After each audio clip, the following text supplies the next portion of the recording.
Okay, so we're going to talk a little bit about how to filter your water.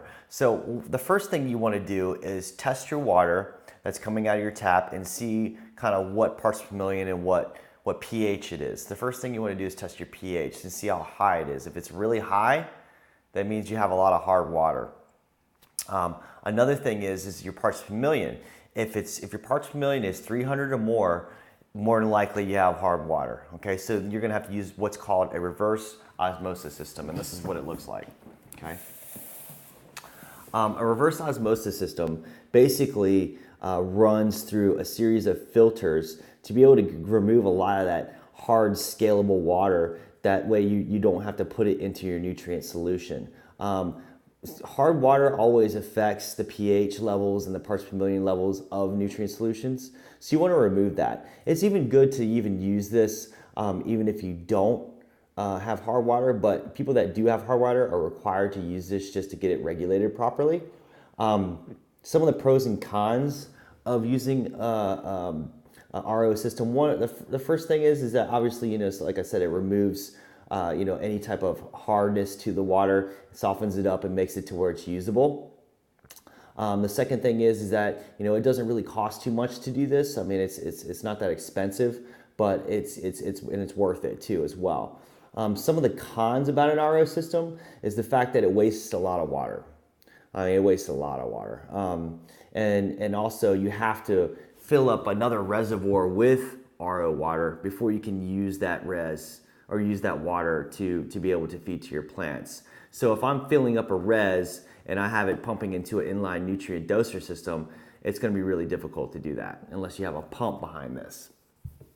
So you're also going to have to change these filters out from time to time. That becomes costly, so it's an extra additional cost, operations cost for your grow room here. So it's not, it's all right. I mean, like, you're gonna have to do it anyway, but I guess it's just an additional cost. And it's not, you want to try to minimize as much cost as possible. Other than that, I think that RO filters work really well. They definitely provide some of the purest and cleanest water that you can get. And that's what you have to give to your plants, because better water is better for your plants. And I'm just talking about straight water too. I'm not even talking about nutrient filled water. So having an RO filter, if you have hard water, just remember that if your parts per million is at 300 or above, more than likely you want to use an RO system. If your pH is really high, then you should use an RO system too as well, because your water is real acidic. Same thing with if it's really low too. If it's really based out, then yes, you want to use an RO system, kind of level it out a little bit and clean it up. And that's what RO systems are used for. Now I'm going to show you a picture of another type of adapter that you can use, which you see here.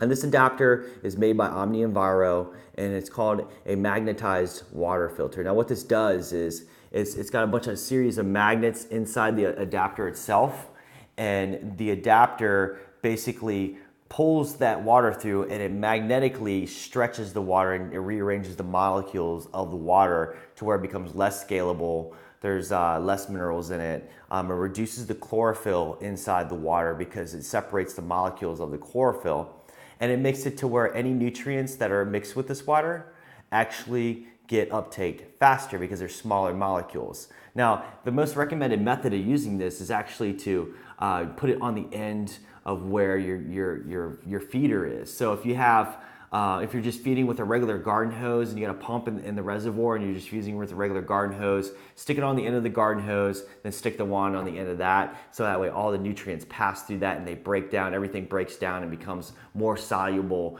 inside the pot itself. Or if you have an irrigation system, you want to stick it on the front, where after you mix your nutrients into res, it pumps it through and runs it through to where it's going to go to each plant. You're able to actually maximize it then too as well. So just remember, if you need to use an RO system, it takes a while. You want to give it all night to be able to fill the reservoir. Only use it if your parts per million is 300 or more, and only use it if your pH is really high or low. That way you can get it leveled out. Omni Enviro magnetized water system, very useful, very beneficial for plants. It's been used in commercial agriculture for quite a while, and now it's become commercially available. So I'd recommend that too as well. And that ends our class on water filtration.